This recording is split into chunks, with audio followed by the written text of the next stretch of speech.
우리 함께 찬양하도록 하겠습니다. 우리 찬송가 191장 내가 매일 기쁘게 순례의 행함은 함께 찬양하겠습니다. 191장입니다.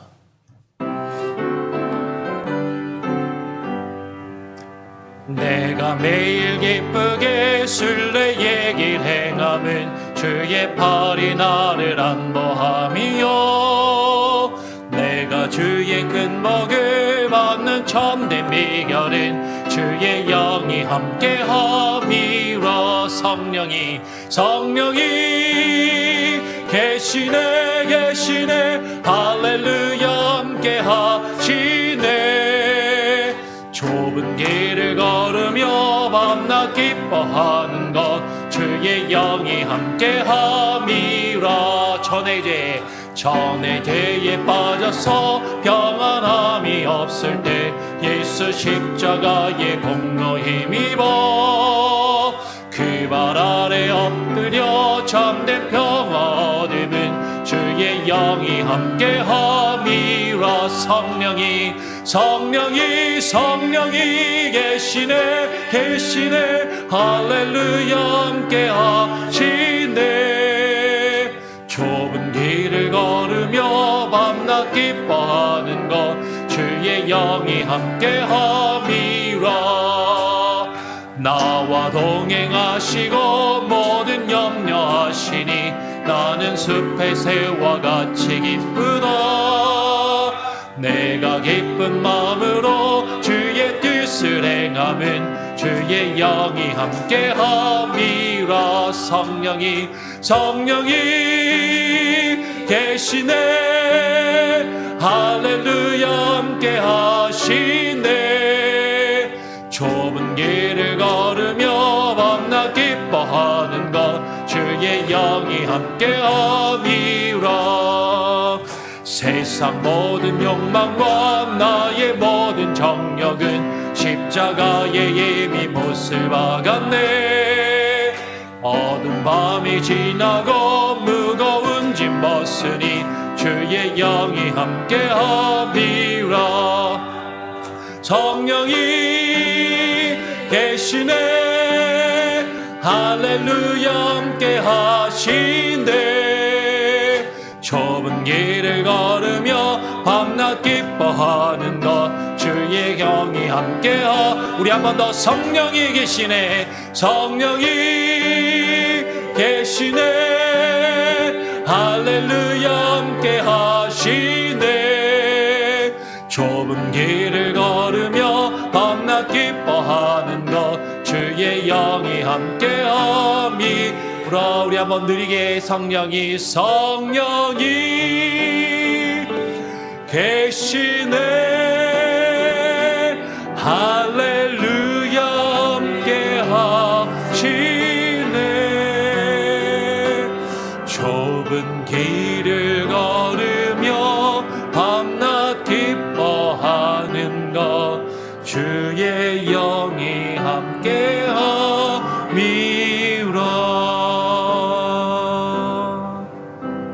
기도하겠습니다. 하나님 아버지 감사합니다. 오늘도 수요일 저녁 우리가 또 일상의 삶 가운데 바쁘고 또 고난 몸을 이끌고 주님 앞에 나와 또 주의 말씀을 대하며 우리의 믿음의 신앙의 그 고백을 함께 나누고 살펴보기를 원합니다.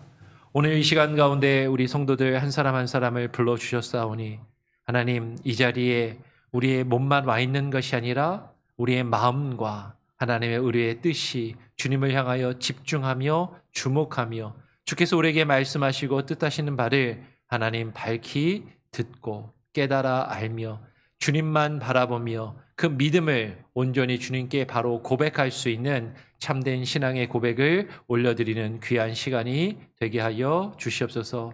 우리 수요 예배 하나님, 우리 장로교회 온 성도들이 이 시간을 기억하게 하시고 하나님 이 자리를 사모할 수 있게 하시고 모이게 힘쓰게 하시며 함께 모여 하나님의 은혜와 주의 말씀을 나눌 때 그 말씀으로 하나님 우리의 심령과 우리의 삶이 변화되는 놀라운 일들을 경험하며 체험하게 하여 주시옵소서. 감사하며 예수 그리스도의 이름으로 기도합니다. 아멘. 예. 우리 사도신경을 같이 다시 시작하기 전에 같이 함께 늘 전에도 말씀드렸지만 눈을 뜨고 한번 암송을 하시거나 앞에를 보고 같이 읽도록 하겠습니다. 시작. 전능하사 천지를 만드신 하나님 아버지를 내가 믿사오며 그 외아들 우리 주 예수 그리스도를 믿사오니 이는 성령으로 잉태하사 동정녀 마리아에게 나시고 본디오 빌라도에게 고난을 받으사 십자가에 못 박혀 죽으시고 장사한 지 사흘 만에 죽은 자 가운데서 다시 살아나시며 하늘에 오르사 전능하신 하나님 우편에 앉아 계시다가 저리로서 산자와 죽은 자를 심판하러 오시리라. 성령을 믿사오며 거룩한 공예와 성도가 서로 교통하는 것과 죄를 사하여 주시는 것과 몸이 다시 사는 것과 영원히 사는 것을 믿사옵나이다. 아멘. 예.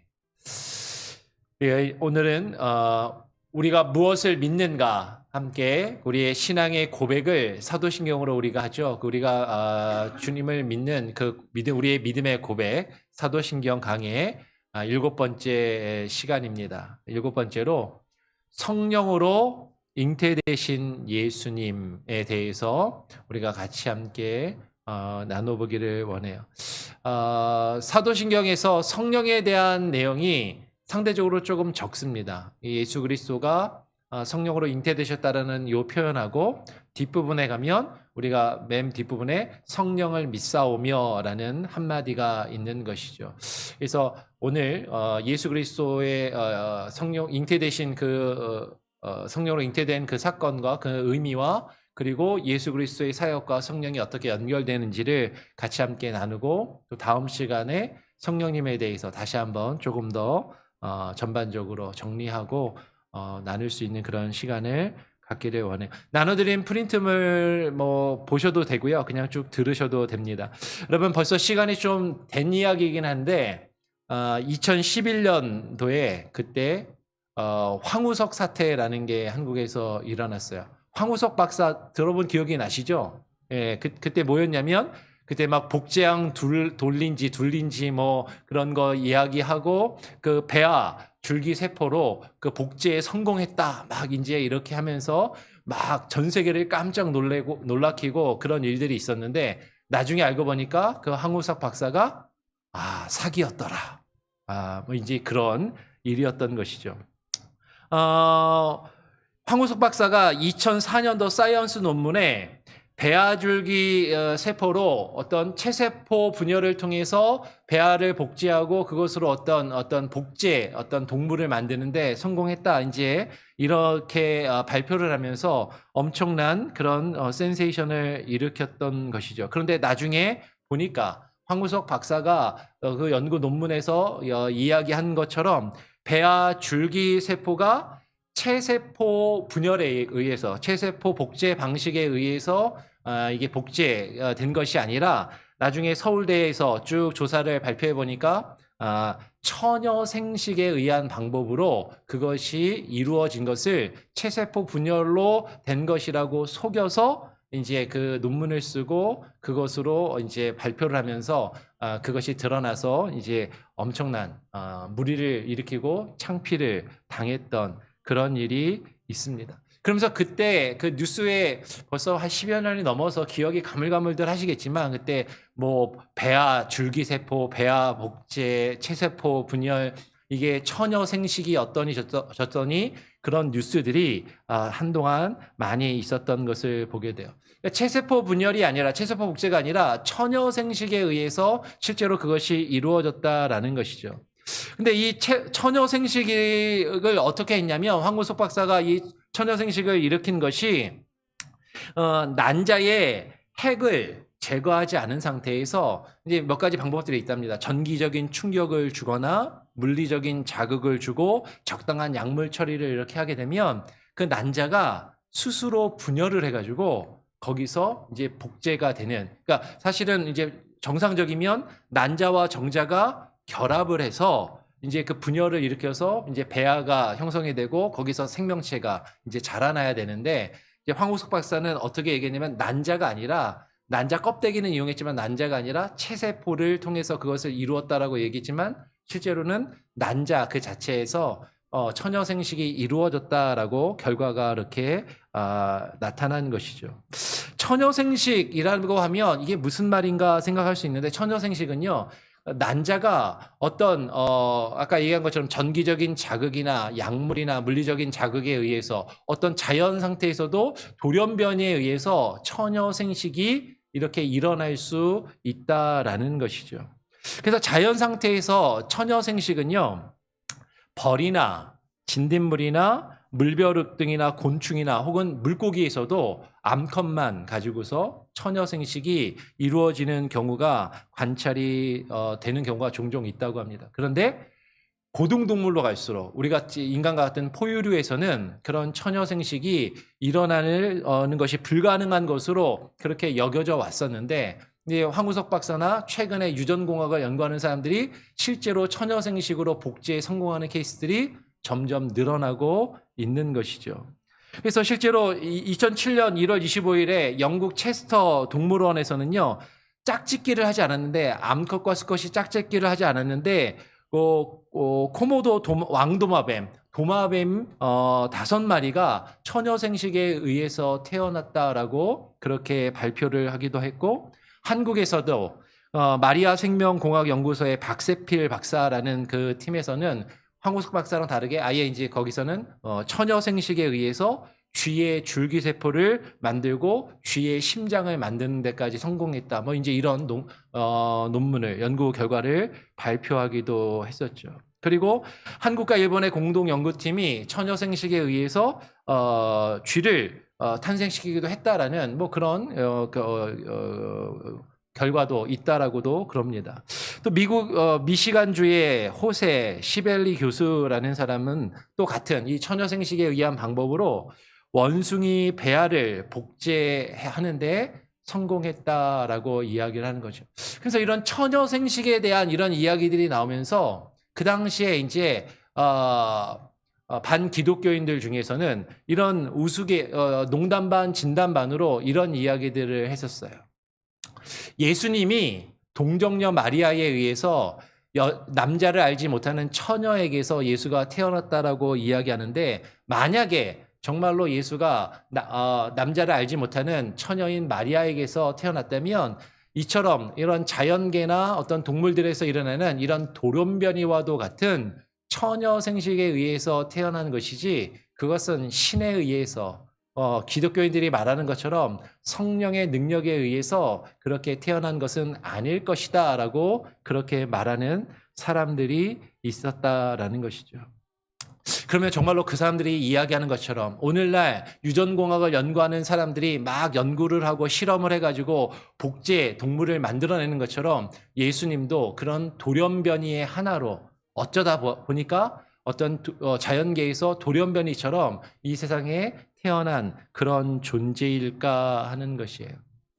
그러면 예수님께서 성령으로 동정녀 마리아에게 잉태되었다는 것에 대해서 지금 이야기한 것처럼 약간 황당한 이야기처럼 들릴지 모르지만 예수님의 동정녀 탄생을 부인하고 성령으로 잉태되어서 탄생하였다는 것을 부인하는 잘못된 견해들이 몇 가지가 있는 것이죠.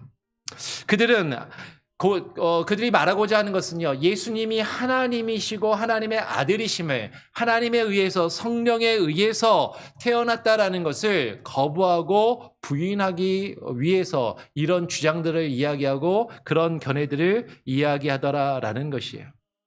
아까 처음에 이야기했던 예화처럼 현대의 과학은 예수가 처녀인 마리아에게서 만약에 태어났다면 그것은 신의 능력에 의한 것이 아니라 자연계에서 나타날 수 있는 돌연변이에 의해서 태어났을 가능성을 시사한다라고 이야기하는 사람들이 있어요. 그런데 그러면 과학적으로 처녀 생식은요, 아까 말한 것처럼 암컷의 난자에 의해서만 이게 분열이 된 거거든요. 근데 난자는 뭐 저희가 과학을 깊이 알진 못하지만 가장 단순하게 우리 중학교, 고등학교 수준에서 보면 그 염색체가 암컷은 XX, 수컷은 XY로 되어 있잖아요. 근데 암컷인 XX인 그 난자가 분열을 하면 결국에는 만들어지는 거는 뭐만 만들어질 수 있냐면 암컷만 만들어진다는 거예요. XX만. Y가 있어야 수컷이 나올 수 있는데, 즉 체세포 분열에 의해서 체세포에 의한 돌연변이로 태어날 수 있는 것은 암컷만 태어난다라는 것이죠. 만약에 마리아가 처녀 생식에 의해서 잉태하여서 아이를 낳고 그것이 태어난 것이 예수님이라면 예수님은 남자가 아니라 여자로 태어났으면 오늘날 과학자들이 말하는 처녀 생식의 돌연변이로 예수가 태어났을 수도 있겠지만 우리가 잘 아는 것처럼 예수님은 남자로 태어나셨고 남자예요. 그러니까 자연계에서 어쩌다가 일어날 수 있는 그런 돌연변이의 현상에 의해서 예수님이 태어난 것이 아니다라는 것이죠. 과거에는 어땠을까요? 오늘날 과학에서는 이런 우리가 생각할 때 약간은 허무맹랑한 듯한 이런 이야기들을 담론으로 우스갯거리로 이야기하는 사람들이 있지만, 과거에는 이런 과학적인 지식이 없을 때 그냥 일반적으로 예수님의 동정녀 탄생을 의심하는 가장 보편적인 주장은 뭐였어요? 예수가 사생아로 태어났다라는 것이죠. 요새는 사생아라는 표현을 잘 쓰지 않죠. 요새는 사생아라고 하면 상당히 부정적인 표현이니까 요새는 뭐라고 표현하죠? 혼외자. 예. 그죠? 결혼 외의 관계에서 태어난 그런 자식이 아니겠느냐라는 것이 지배적인 견해였어요. 그러니까 예수는 실제로 마리아가 결혼하기 전에 자신의 정혼자인 요셉과 결혼하고 관계를 갖기 전에 다른 누군가 알 수 없는 어떤 남자와의 혼외 관계에서 임신을 하고 태어난 사생아였는데, 그것을 숨기기 위해서 성령으로 잉태되어 동정녀 마리아에게 탄생되었다라는 그런 허황된 신화를 기독교인들이 만들어냈다라고 그렇게 이야기하는 그런 주장들이 있다라는 것이죠. 그런데 여러분, 근데 만약에 정말로 예수님이 사생아로 태어났다면 여러분, 그거는 사실 썩 내세울 만한 일이 아니잖아요. 부끄러운 일이잖아요. 그러면 아예 성경은 예수님의 출생에 대해서 아예 언급하지 않았을 것이에요. 그냥 요셉과 마리아의 사이에서 태어났다라고 그렇게 이야기하면 너희들이 그런 엉뚱한 소문이 있지만 예수는 요셉과 마리아의 사이에서 정상적으로 태어난 게 맞아. 사실 그렇게 이야기할 법도 한데, 그런 오해를 불러일으킬 수 있음에도 불구하고 교회는 초기부터 예수님이 동정녀 마리아에게서 태어났다라는 것을 공공연하게 가르치고 선포하고 그것을 믿고 고백하였다라는 것이죠. 그럼 예수님께서 성령으로 잉태되어서 처녀의 몸에서 태어나셨다라는 것, 그러면 우리가 그것을 어떻게 설명할 수 있을까? 저에게 그걸 잘 설명해 보라고 저에게 요구하신다면 저는 그것을 설명할 수 있는 어떤 실력이나 능력이 없습니다. 아까도 이야기한 것처럼 아직까지도 현대의 과학으로도 설명하거나 증명할 수 없는 것이고, 이것은 순전히 하나님의 기적인 것이죠.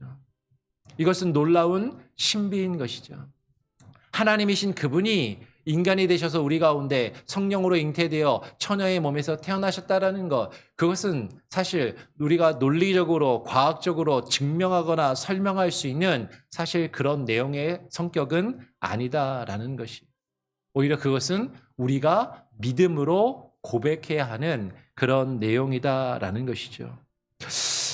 근데 반대로 또 예수님께서 하나님의 아들이시라는 것, 이 성령으로 태어났다라는 것을 거꾸로 너무 이제 예수님이 하나님의 아들이시라는 것을 너무 강조한 나머지, 예수님이 거룩하신 하나님이시라는 것을 너무 강조한 나머지 그분의 신성을 강조하여서 동정녀 탄생을 부인하는 그런 이단들도 있더라라는 것이에요. 좀 전에 이야기한 것은 예수님이 하나님의 아들이시고 하나님이심을 부인할 때 예수님의 동정녀 탄생을 부인하는 사람들도 있었지만, 거꾸로 예수님이 하나님이심을 너무 인정하고 강조하다 보니까 그 동정녀 탄생을 부인하는 그런 이단들도 역사적으로 있었습니다.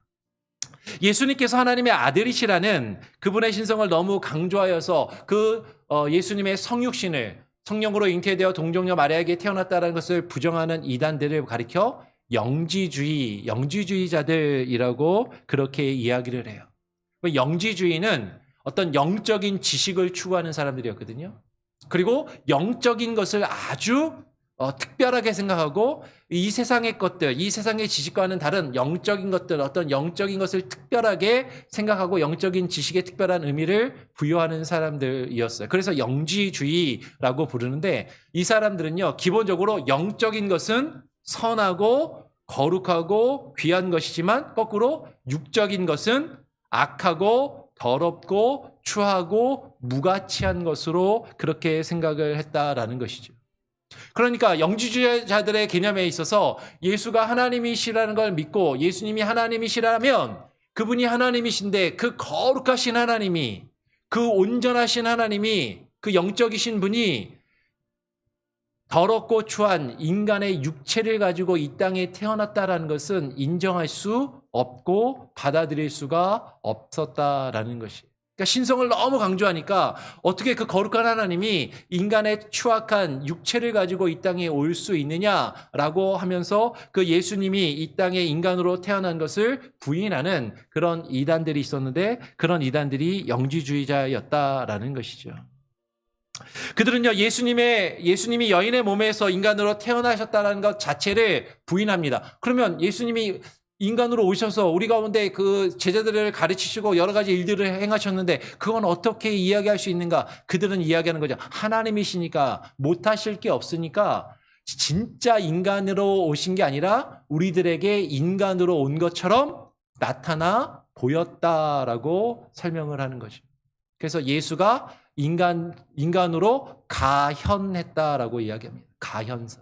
우리 이제 가상현실 그런 얘기 하잖아요. 그러니까 진짜는 아닌데 진짜인 것처럼 가상현실처럼 예수가 인간으로 우리에게 온 것처럼 그렇게 우리들에게 나타나 보였지 진짜 인간으로 온 것은 아니다. 왜냐하면 그분이 하나님이시면 인간이 될 수 없다라고 이야기를 했다라는 것이죠. 예수님은 마리아에게서 실제로 태어난 게 아니라 그렇게 보이기만 했을 뿐이지 정말 인간으로 태어난 것은 아니다라고 그들은 그렇게 주장을 했다라는 것이에요. 그런데 이러한 주장이 초기 교회에서부터 영지주의자들이 있었고 이런 주장들이 있었다라는 것이죠. 거기에 대해서 사도 요한은 이렇게 이야기를 합니다. 마태복음 말씀을 좀 읽었어야 되는데 넘어갈게요. 나중에 다시 보겠습니다. 요한 2서 1장 7절로 8절에 보니까 이렇게 이야기해요. 미혹하는 자가 세상에 많이 나왔으니 이는 예수 그리스도께서 육체로 오심을 부인하는 자라. 이런 자가 미혹하는 자요 적그리스도니 너희는 스스로 삼가 우리가 일한 것을 잃지 말고 오직 온전한 상을 받으라라고 이야기를 하는 것이죠. 미혹하는 자가 세상에 많이 왔다라고 이야기합니다. 그 미혹하는 자들이 무엇을 부인하냐면 예수 그리스도께서 육체로 오심을 부인하는 자들. 근데 이런 자를 뭐라고 표현해요? 적그리스도. 예수 그리스도를 대적하는 자들. 예수 그리스도의 사역을 부정하는 그 이단임을 지금 성경은 분명하게 이야기하고 있는 것이죠. 그러니까 예수님은요 분명히 인간으로 우리 가운데 오셨다라는 것이에요. 또 반면에 예수님의 성육신에 대해서 조금 잘못된 견해를 가지고 있는 것은 로마 캐톨릭이 성육신에 대한 그 이해가 우리는 조금 생각해보고 고민해볼 필요가 있습니다. 천주교회는요 예수님이 성육신하셨다라는 것을 우리 개신교와 똑같이 믿어요. 예수님이 성육신하셨다는 것을 또 천주교회도 인정하고 예수님이 온전한 하나님이시고 온전한 인간이신 것을 분명히 인정하고 동일하게 믿습니다. 삼위일체도 똑같이 믿고요. 그러니까 삼위일체 교리나 예수님의 어떤 성육신이나 어떤 예수님의 신성과 인성을 인정하는 그런 교리들은 천주교회나 우리 개신교회가 똑같아요. 그런데 뭐가 천주교회랑 우리가 다르냐면 천주교회는 예수님을 낳은 동정녀 마리아를 성모 마리아를 신성시하더라라는 것이죠. 로마 캐톨릭은 성자 예수님을 예수 그리스도를 성령으로 잉태하여 낳은 그 마리아를 성모라고 부르고 그 성모 마리아를 숭배하는 그런 전통과 모습을 지금까지도 가져오고 있다라는 것이죠. 그러면 그들이 성모 마리아를요 오해하시면 안 돼요. 성모 마리아를 그러면 하나님하고 예수님이 성자, 하나님은 아버지, 마리아는 예수님의 어머니, 성모니까 성모와 성부가 어떤 부부의 관계에 있다라고 설명하지는 않아요. 하나님의 부인이 마리아라고 그렇게 말하는 건 아닙니다. 그런데 그렇게 말하지는 않는데 마치 그런 것처럼 마리아를 상당히 높이고 마리아를 숭배하고 마리아에게 기도하고 마리아를 이렇게 높이는 그런 것들이 있는 것이죠. 여러분, 로마 캐톨릭에서 성모 마리아를 부를 때 전에도 한번 말씀을 얼핏 드린 적이 있는데 아베 마리아라는 표현을 써요. 아베 마리아.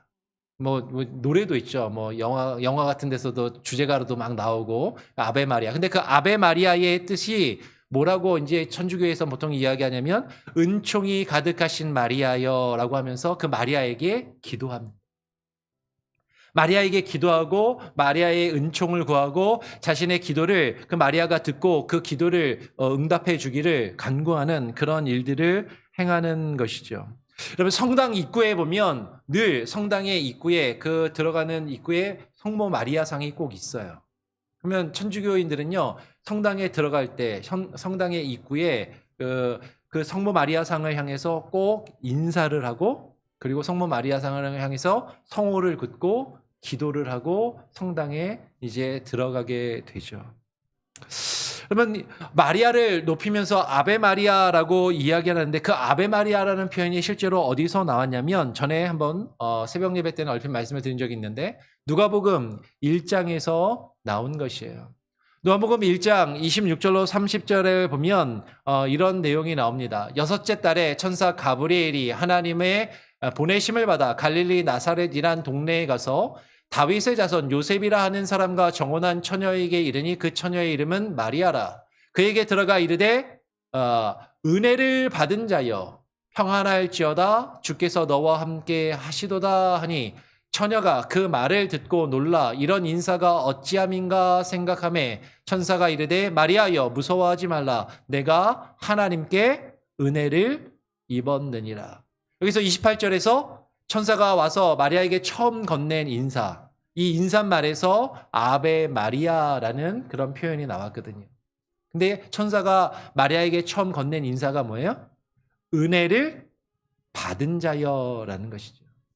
천주교에서 은총이 가득하신 마리아라고 표현할 때는 마리아가 엄청난 은혜를 가지고 있어서 그 은총을 가지고 있어서 그 은총을 우리에게 캐톨릭 신자들에게 베풀어주는 그런 은혜가 많은 예수 그리스도의 어머니라는 그런 이미지를 가지고 이야기를 하지만 지금 누가복음은 분명히 이야기하는 것이죠. 마리아가 은혜를 많이 가지고 있고 그 은혜를 베풀어주는 자가 아니라 그 은혜를 받은 자라는 거예요.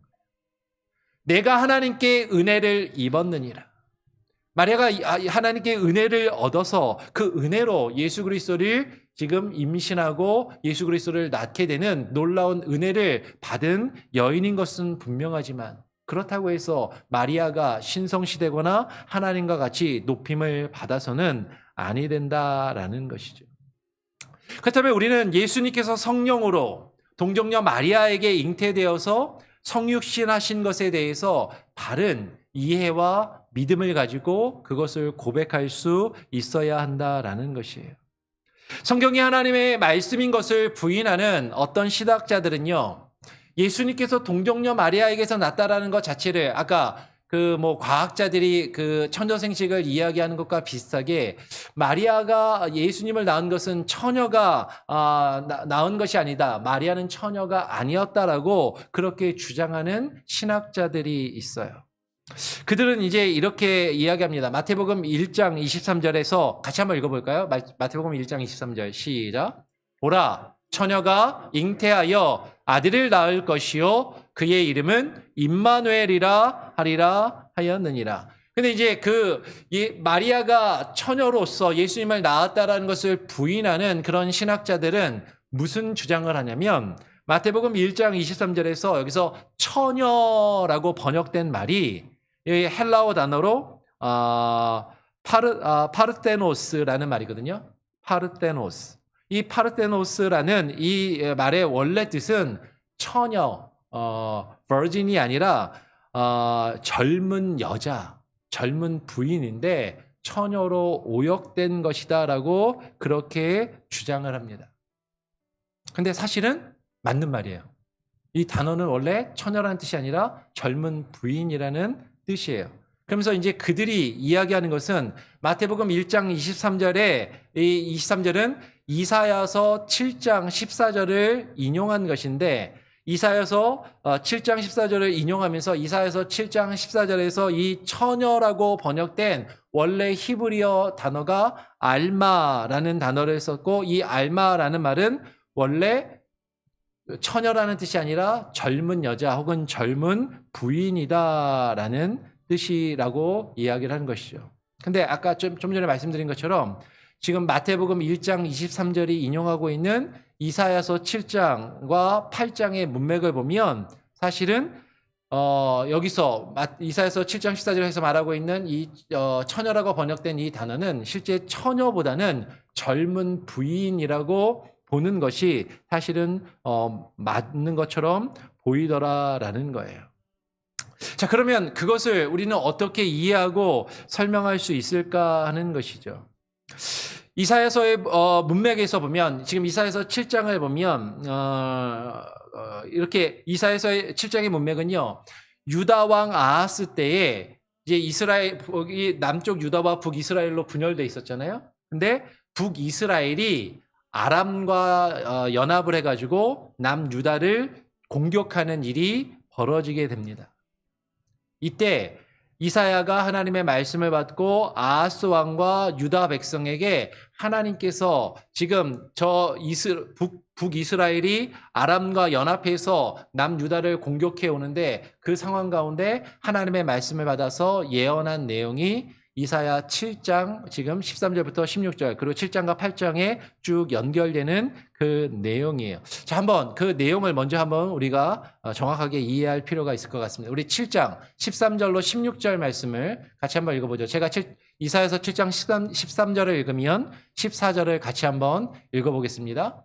이사야가 이르되 다윗의 집이여 원하건대 들을지어다. 너희가 사람을 괴롭히고서 그것을 작은 일로 여겨 또 나의 하나님을 괴롭히려 하려느냐. 14절 그러므로 주께서 친히 징조를 너희에게 주실 것이라. 보라 처녀가 잉태하여 아들을 낳을 것이요 그의 이름을 임마누엘이라 하리라. 그가 악을 버리며 선을 택할 줄 알 때가 되면 엉긴 젖과 우리 예전 성경의 개혁 성경에서 개혁 한글 성경은 버터라고 이렇게 번역해 놨거든요. 버터나 혹은 엉긴 젖이니까 치즈일 수도 있겠죠. 그 엉긴 젖과 꿀을 먹을 것이라. 16절 대저 이 아이가 악을 버리며 선을 택할 줄 알기 전에 내가 미워하는 두 왕의 땅이 황폐하게 되리라 라고 이야기합니다. 지금 무슨 얘기냐면 이사야가 하나님께 말씀 받아서 예언합니다. 다윗의 집을 향해서 남쪽 유다 왕가를 향해서 예언하는 것이죠. 그 하나님의 백성으로 택함받은 유다 지파가 그 유다 왕국이 하나님께 범죄하는 것을 책망하면서 그들이 하나님께 범죄하였을 때 그들을 하나님께서 징계하시고 치시기 위해서 북이스라엘과 아람이 연합하여서 유다를 공격하는 그 상황이 하나님이 징계를 내리시는 거죠. 그 가운데서 하나님께서 그들을 그래도 지키시고 버리지 아니하시고 돌보실 것이라는 그 예언을 하면서 보라 처녀가 잉태하여 아들을 낳을 것이요 그의 이름을 임마누엘이라 하리라 라고 그렇게 예언을 하는 것이에요.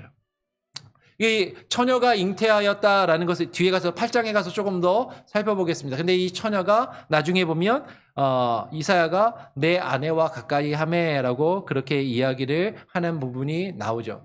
그 뒤에 가서 이제 조금 더 보고요. 근데 일단은 16절에서 이 상황을 조금 우리가 이해하기 위해서 16절에 보면 네가 미워하는 두 왕이 그 왕의 땅이 황폐하게 될 것이다라고 그렇게 이야기를 합니다. 언제?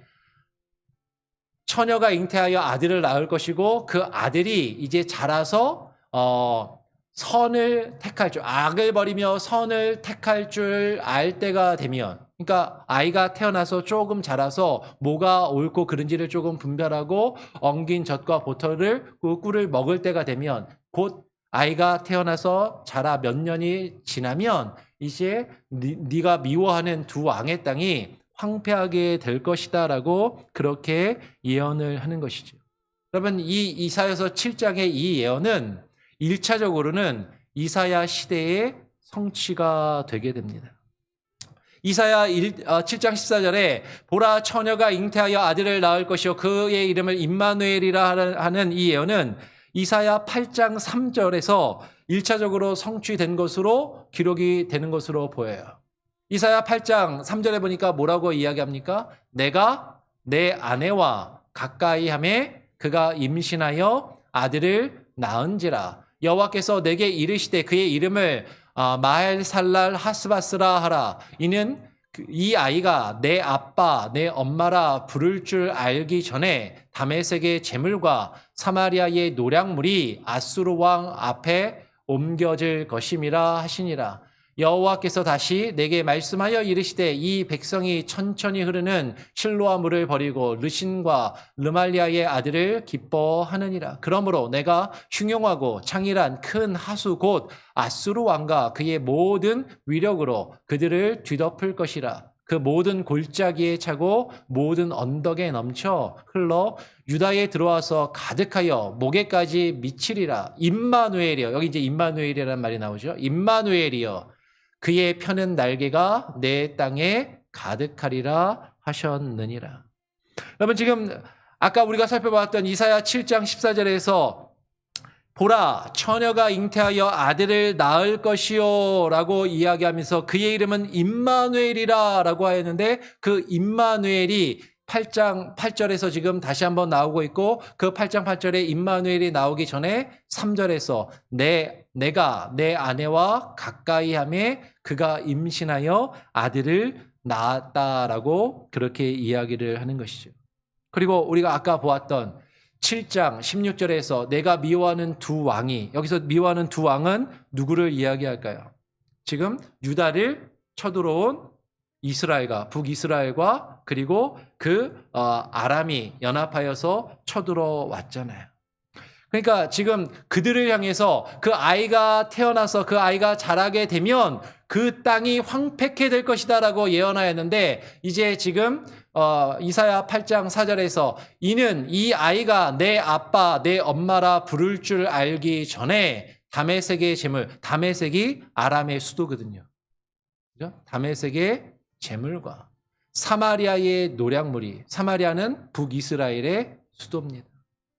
그 다메섹의 재물과 사마리아의 노략물이 어디로? 아수르의 왕 앞에 옮겨질 것이다라고 그렇게 예언하는 것이죠. 아이가 태어나서 그 아이가 엄마 아빠라고 말할 나이가 되기 전에 몇 해가 지나지 않아서 이 일이 이루어질 것을 지금 예언하고 그 예언이 다시금 아이가 태어난 다음에 주어지고 있는 것이죠. 그러면서 남유다를 공격해오는 그 북이스라엘과 그 아람의 군대를 하나님께서 누구를 통해서 치시냐면 아수르를 통해서 그들을 치시고 하나님이 남쪽 유다를 구원하실 것을 말씀을 하시는 거예요. 그런데 그 아수르가 그 남쪽 유다를 공격해오는 그 북이스라엘과 아람을 몰아내지만 그 아수르도 사실은 엄청난 힘과 세력이었던 것이죠. 그래서 8장 7절에 보면 주 내가 흉용하고 창일한 큰 하수 곧 아수르 왕과 그의 모든 위력으로 그들을 뒤덮을 것이라. 그 온 땅을 아수르 군대가 뒤덮을 것을 지금 예언하고 있는 것이에요. 여러분 지금 이사야서 8장의 내용만 보면요. 지금 이 상황은요. 상당히 암울한 상황입니다. 역사적으로 아주 혼란하고 상당히 어려운 시기인 것이죠. 남쪽 유다가 하나님 앞에 범죄하여서 북이스라엘과 아람이 쳐들어오고 그 가운데서 하나님이 그 북이스라엘과 아람을 다시 아수르를 통해서 치시고 그 아수르에 의해서 또 남쪽 유다가 위협을 당하는 그런 힘들고 어려운 상황이 지금 기록되고 있는 것이에요. 그 예언의 말씀이 기록되고 성취되고 또 다른 예언이 주어지고 있는 것이죠. 근데 그때 하는 표현이 여러분 지금 흉용하고 창일한 큰 하수 곧 아수르 왕과 그의 모든 위력으로 그들을 그 북이스라엘과 아람과 그리고 심지어는 남쪽 유다까지 다 뒤덮을 것이라고 말씀하고 있는데, 근데 그렇게 하면서 하나님이 그 모든 골짜기에 차고 모든 언덕에 넘쳐 유다에 들어와서 가득하여 그 목에까지 미칠 것이다. 그 아수르의 세력이 유다의 목에까지 미칠 것이다 라고 이야기하면서, 그러면서 하는 표현이 뭐예요? 임마누엘이여라고 하는 거예요. 여러분, 임마누엘의 뜻이 뭐죠? 하나님이 우리와 함께 하신다. 그러면서 그의 펴는 날개가 내 땅에 가득하리라. 여러분, 우리는 임마누엘이라고 생각하면 그 임마누엘은 왠지 조금 이렇게 하나님이 우리와 함께 하시면 그냥 마냥 기쁘고 즐겁고 좋은 일만 있고 우리에게 어떤 안락함만 있을 것처럼 생각되기 쉽지만, 이 임마누엘이 어떤 상황에서 예언되고 선포되었냐면, 지금 하나님께 심판을 받아서 그들이 고난과 어려움 가운데 있을 때 그들을 하나님이 그 고난 중에 심판 가운데 그래도 버리지 아니하시고 그들을 지키시며 끝까지 함께 하신다라는 그 예언의 말씀이 지금 기록되고 있다라는 것이에요. 여러분, 이게 왜 중요하냐면요, 예수님이 우리에게 오신 그 의미도 그와 같다라는 것이에요. 예수님이 우리 이 땅에 오셨을 때 임마누엘로 오셨다라는 것이죠. 예수님이 우리에게 오셔서 주님이 우리와 함께하면, 우리가 하나님이 우리와 함께 하시니까 나의 하는 모든 일이 잘 되고 좋은 일만 있고 평안하고 안락함만 있을 것이다. 그것이 아니라 우리의 죄악 가운데 죄로 인하여 심판받을 우리를 위해서, 그 죄악 가운데 그 하나님의 심판 가운데 우리를 구원하시기 위하여 하나님이 우리와 함께 하심으로 오신 그 예언의 성취가 예수 그리스도를 통하여 온전히 이루어지기 때문이다라는 것이죠. 우리의 고난과 우리의 고통 가운데, 하나님의 심판 가운데 함께 하시는, 우리와 함께 하시는 그 하나님에 대한 예언의 말씀이다라는 것이에요. 그런데 이제 아까 이야기한 것처럼 다시 본론으로 돌아와서, 예수님이 동정녀의 처녀의 몸에서 태어난 것을 부인하는 사람들은요, 예수님이 처녀의 몸에서 부인하는 사람들은 지금 이사야서 7장과 8장의 내용을 쭉 보니까, 보라 처녀가 잉태하여 아들을 낳을 것이다 라고 할 때 이 처녀라고 번역된 이 말이 실제로 처녀가 아니잖아 라고 이야기하는 거예요. 그러면서 이사야의 부인으로 보이는데, 아니면 아하스 왕의 부인일 수도 있어. 지금 이거는 젊은 여자, 젊은 부인을 이야기하는 거지 처녀가 아니니까, 지금 이 이사야서 7장 14절을 인용하고 있는 마태복음 1장 23절에서의 처녀라고 이야기하는 마리아도 처녀가 아니다라고 그렇게 이야기를 하는 거죠. 근데 여러분, 그거는요, 단어 하나만 가지고 단편적으로 이야기를 하는 겁니다. 어떻게 보면 이렇게 주장하는 것이 매우 설득력 있는 것처럼 들리지만, 이사야에서 이 단어가 원래 처녀가 아니고 이사야 7장 8장을 보니까 처녀가 아니라 젊은 부인이네. 그러니까 마태복음에서 마리아도 처녀가 아니야 라고 그렇게 이야기하는 것은 구약의 이사야서만 보고 마태복음, 신약의 그 문맥은 무시한 그런 주장이다라는 것이죠.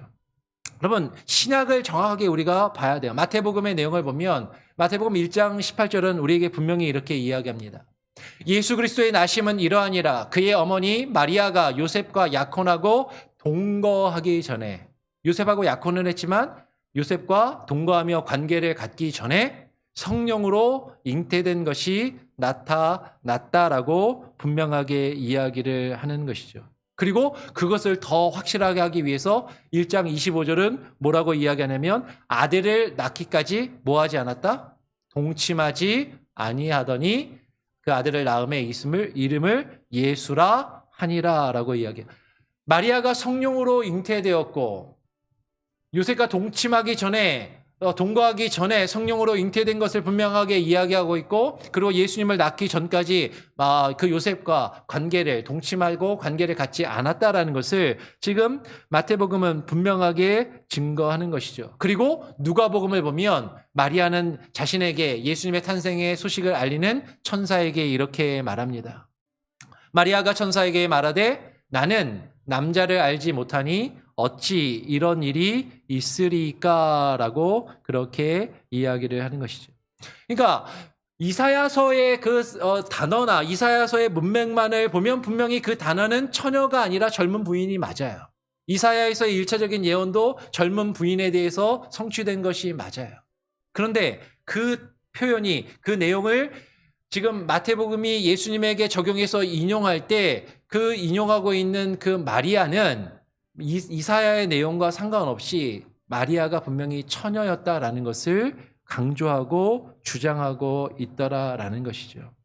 여러분, 신약 성경은요, 신약 성경의 문맥을 이해하지 않고 그 문맥을 파악하지 않고 구약에 인용을 했으니까 그 구약만을 가지고서 신약에 직접 해석을 하는 것은 잘못된 해석이다라는 것이죠. 예수님께서 성령으로 잉태된 것은 선지자로 하신 말씀을 이루려 하신 것입니다. 그 아들을 낳으리니 이름을 예수라 하라. 이는 그가 자기 백성을 그들의 죄에서 구원할 자이심이라 라고 그렇게 이야기를 하는 것이죠. 그러면 신약에서 구약을 인용할 때는요, 지금 구약의 문맥과 구약의 의미를 그대로 따르는 것이 아니라 구약에서 어떤 단어나 이 문장을 인용해서 올 때는 거기에 담겨있는 특별한 의미를 강조하기 위해서 그것을 가져와서 신약의 상황 안에서 그 의미를 재해석하고 분명히 강조하고자 하는 그런 의미가 있더라라는 것이에요. 여러분, 지금 마태복음이 1장 22절에서 아까 우리가 조금 전에 읽었던 지금 21절은 조금 이따가 설명하고요. 처녀가 잉태하여 아들을 낳을 것이니 라고 이야기한 것에서 그 이름을 임마누엘이라 라고 이야기할 때 강조점은 처녀가 잉태한 것에 있는 것이 아니라 임마누엘에 있는 것이에요. 여러분, 임마누엘의 뜻이 뭐라고요? 하나님이 우리와 함께 계신다라는 뜻. 그 이사야서에 담겨있는 하나님이 우리와 함께 하신다라는 그 의미를 온전히 예수 그리스도가 이루시고 성취하시기 위하여 이 땅에 오셨다라는 것이죠. 구약에서 이사야의 아들을 통해서 하나님께서 임마누엘을 이루시지만 신약에서는 예수 그리스도를 통해서 그 임마누엘, 하나님의 그 심판 중에도 하나님이 그 죄악을 심판하시는 하나님이시지만 그 심판 중에도 그 백성을 기억하시고 그 백성을 긍휼히 여기셔서 그들과 함께 하시며 구원의 길을 여시는 그 임마누엘의 하나님이 되심을 지금 예수 그리스도가 성취하고 있더라라는 것이에요.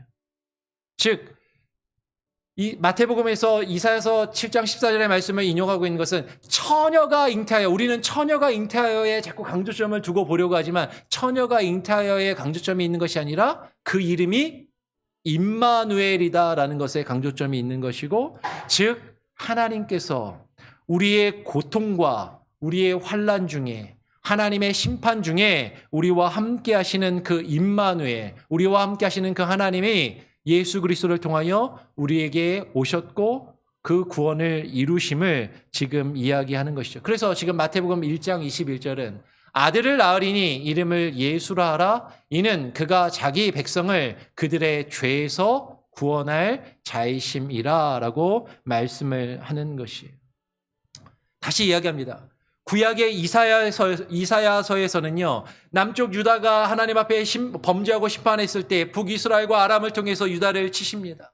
그들을 하나님이 치셨을 때 그들을 구원하시기 위해서 또 누구를 사용하세요? 아수르라는 나라를 사용하셔서 그들의 남쪽 유다가 완전히 망하지 않도록 하나님이 지키시고 보호하셔서 유다를 구원하시지만, 신약에서는 예수 그리스도를 통해서 하나님의 심판 가운데 있는 그 죄 가운데 있는 그 백성들을, 자기 백성을 그들의 죄에서 예수 그리스도를 통해 하나님이 구원하실 것을, 그 임마누엘의 예언이 예수 그리스도를 통하여 온전히 성취됨을 지금 이야기하고 있는 것이죠.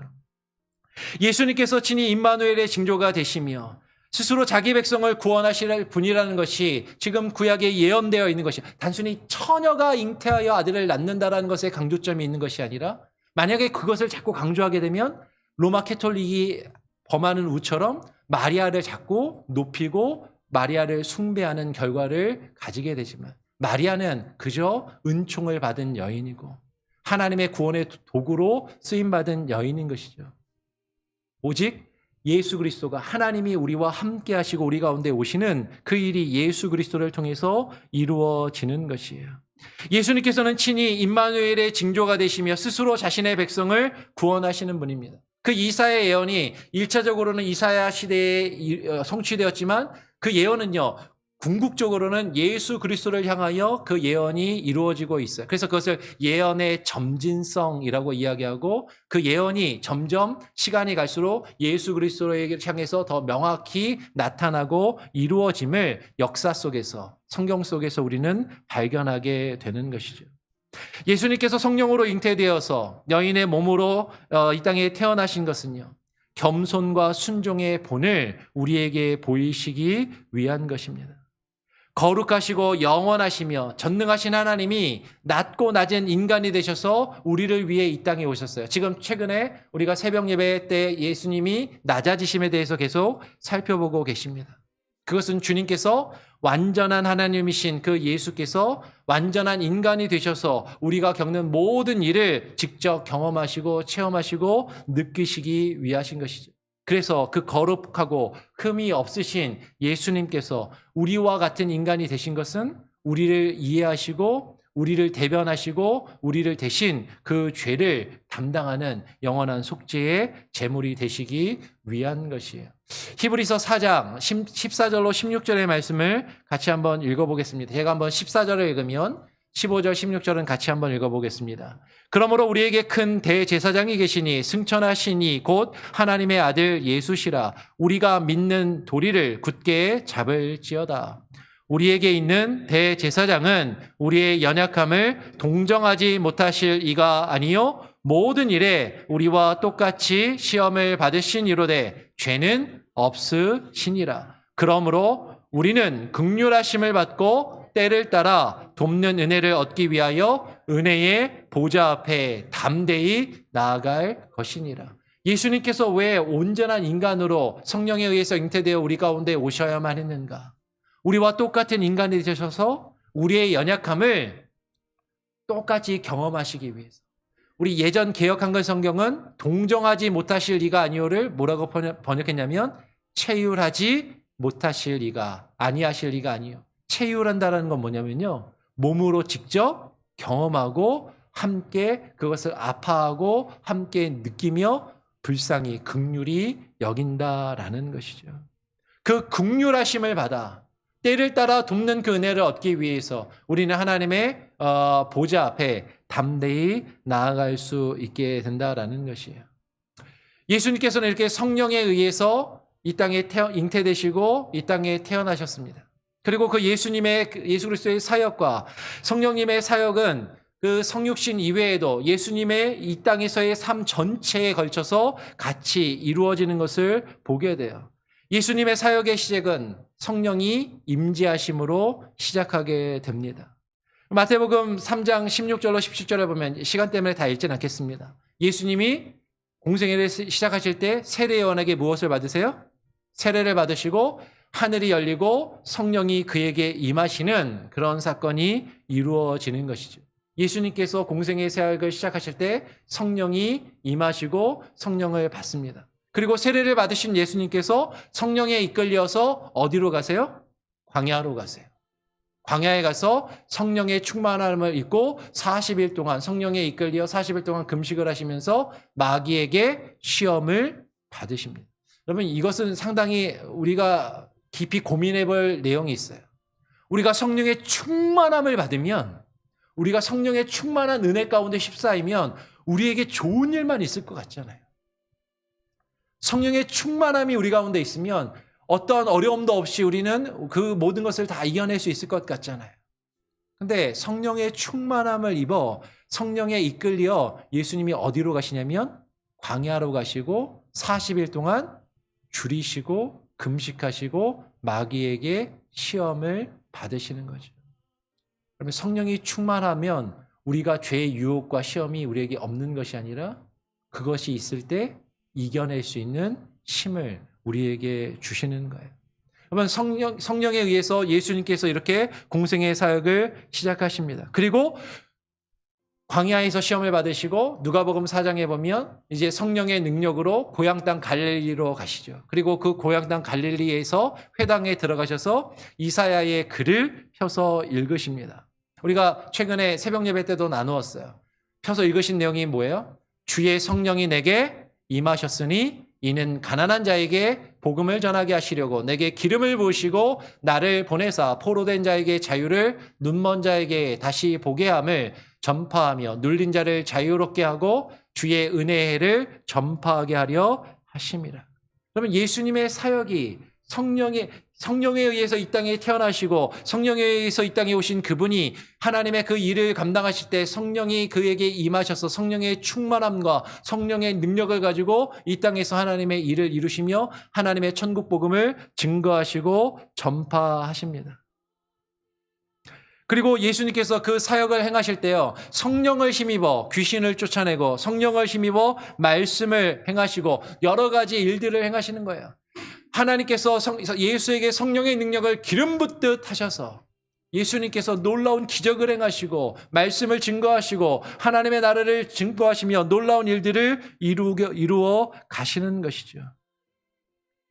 예수님의 탄생과 예수님의 사역에 성령님이 함께 하시고 성령의 능력으로 예수님이 그 일들을 이루시고 뿐만 아니라 어느 순간에도 예수님이 십자가에 달려 죽으시는 그 순간에도 성령에 의해서 그 일들이 이루어지더라라는 것이죠.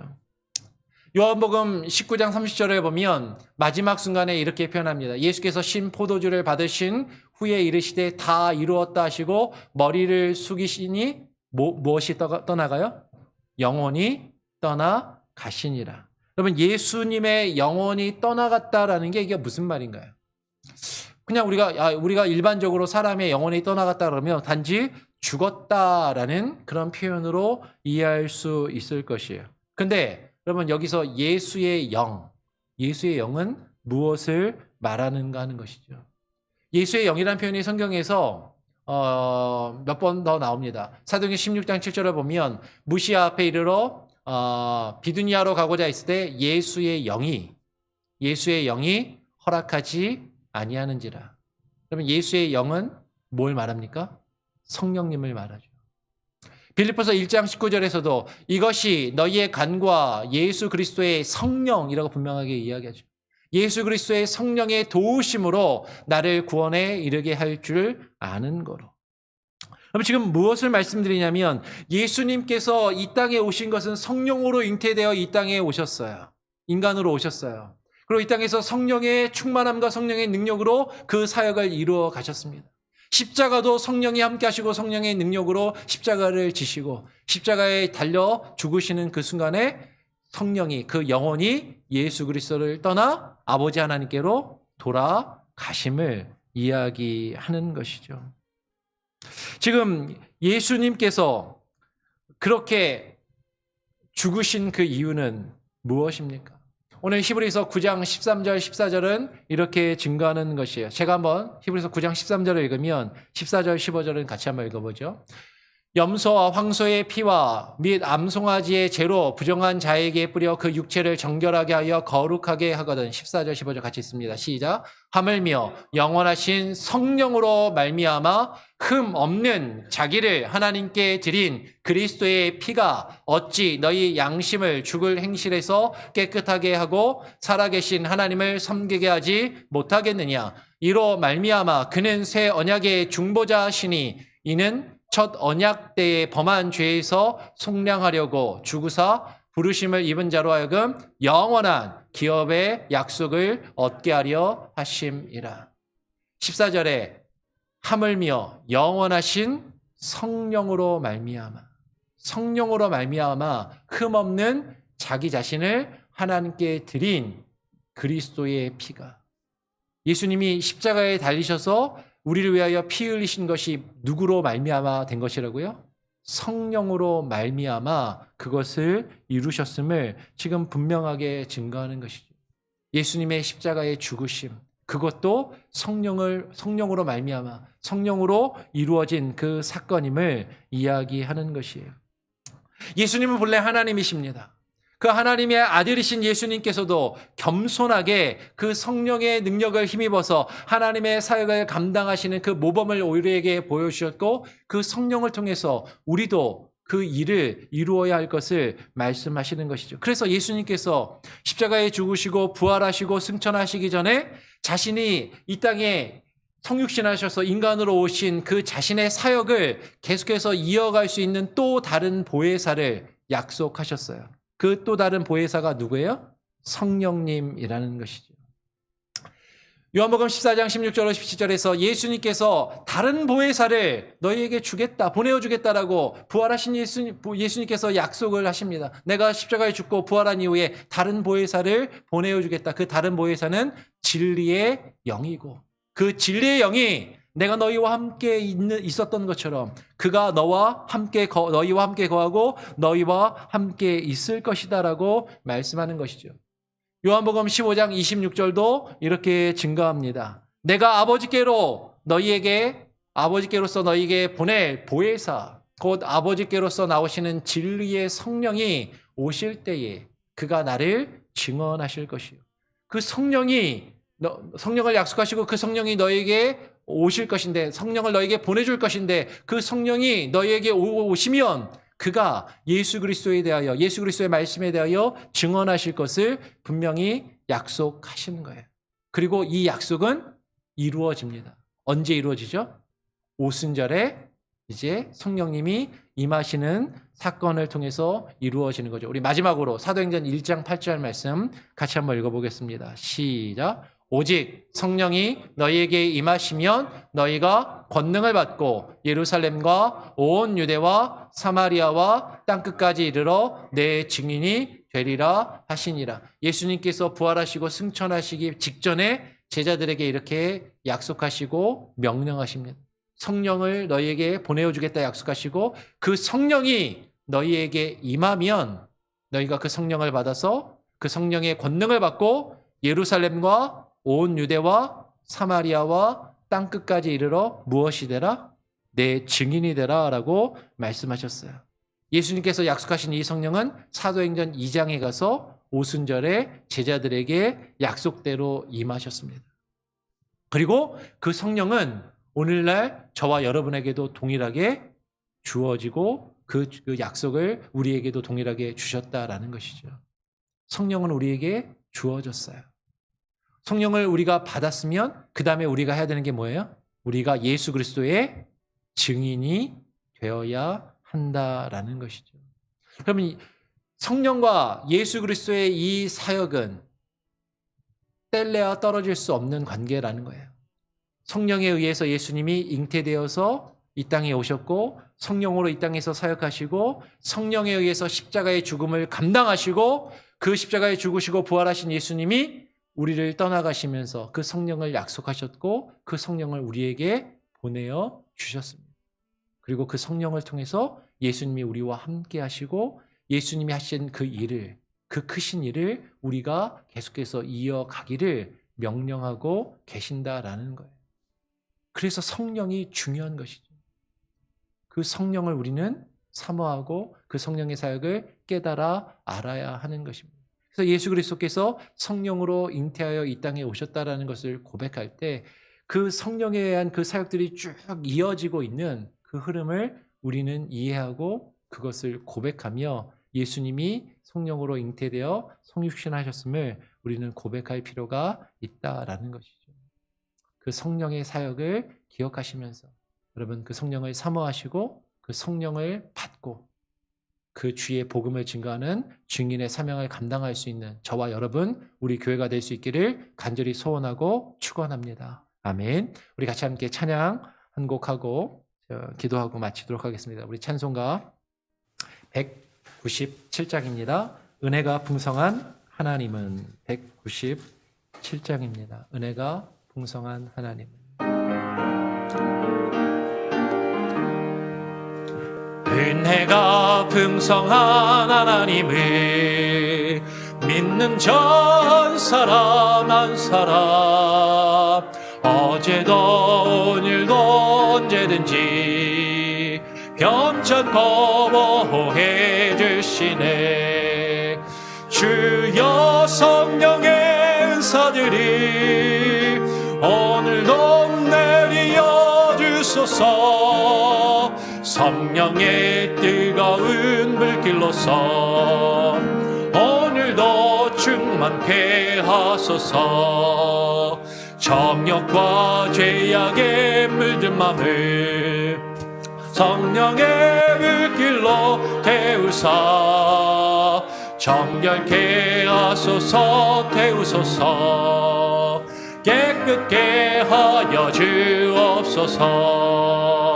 주여 성령의 은사들이 오늘도 내리어 주소서. 성령의 뜨거운 물길로서 오늘도 충만케 하소서. 희생의 제물로 돌아가시 어린 양 우리 주 예수여 구속의 은혜를 내리시사 오늘도 구원해 주소서. 주여 성령의 은사들이 오늘도 내리어 주소서. 성령의 뜨거운 물길로서 오늘도 충만케 하소서. 주님의 기쁘신 은혜만을 세상에 널리 전하리라. 하늘의 능력과 권세로서 오늘도 입혀 주옵소서.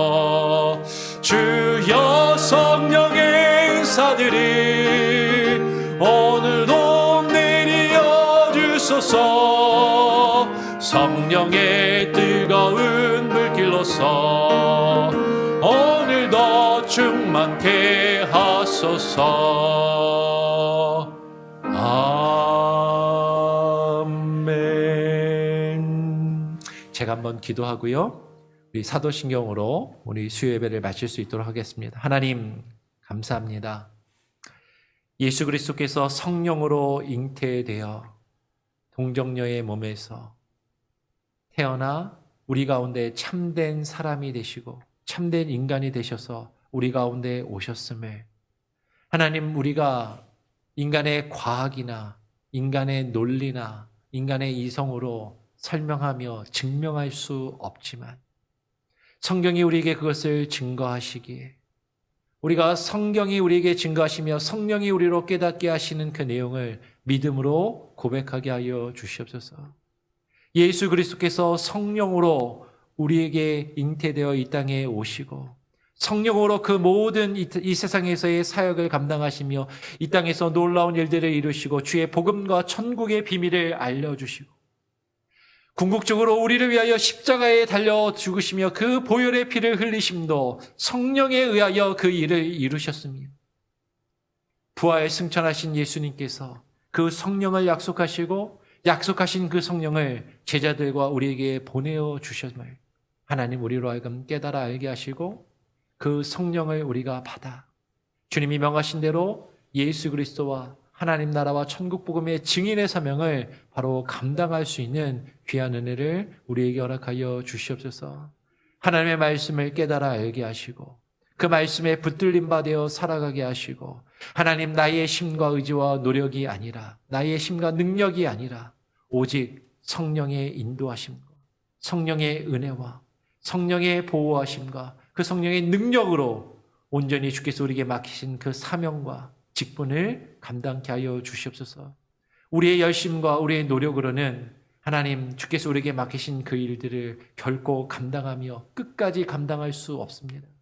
성령이 우리에게 힘을 주시고 성령이 우리에게 은혜를 주셔야 하나님 우리가 그 일을 감당할 수 있사오니 예수 그리스도와 함께 하신 그 성령님이여 이제 우리와 함께 하시고 주님이 행하셨던 그 일을 우리도 이어가며 주의 그 사역을 우리가 이루어가는 교회가 되게 하여 주시옵소서.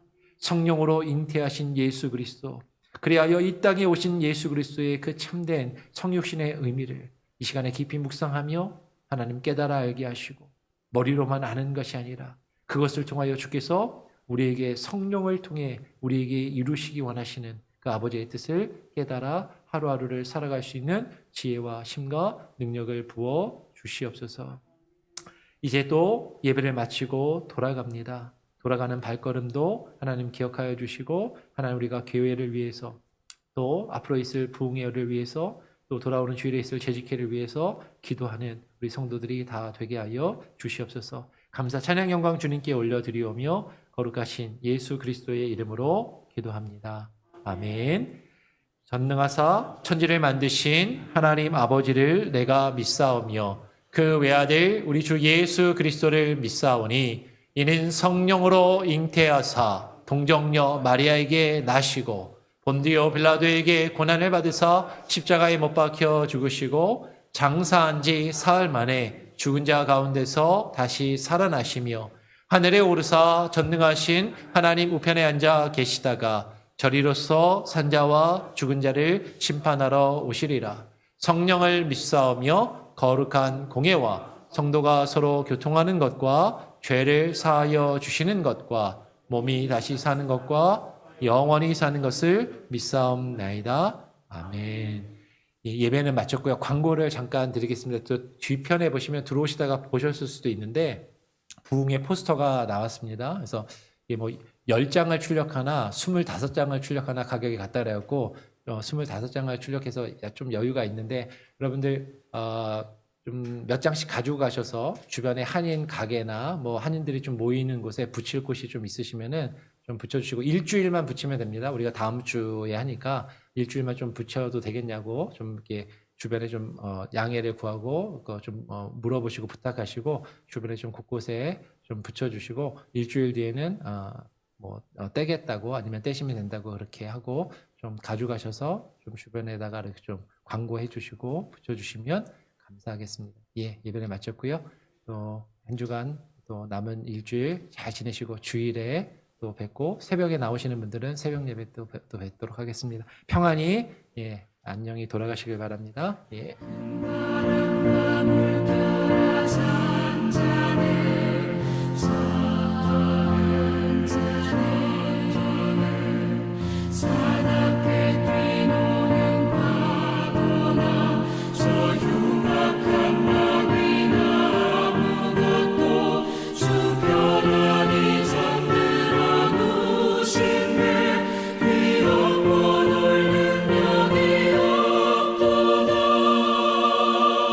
주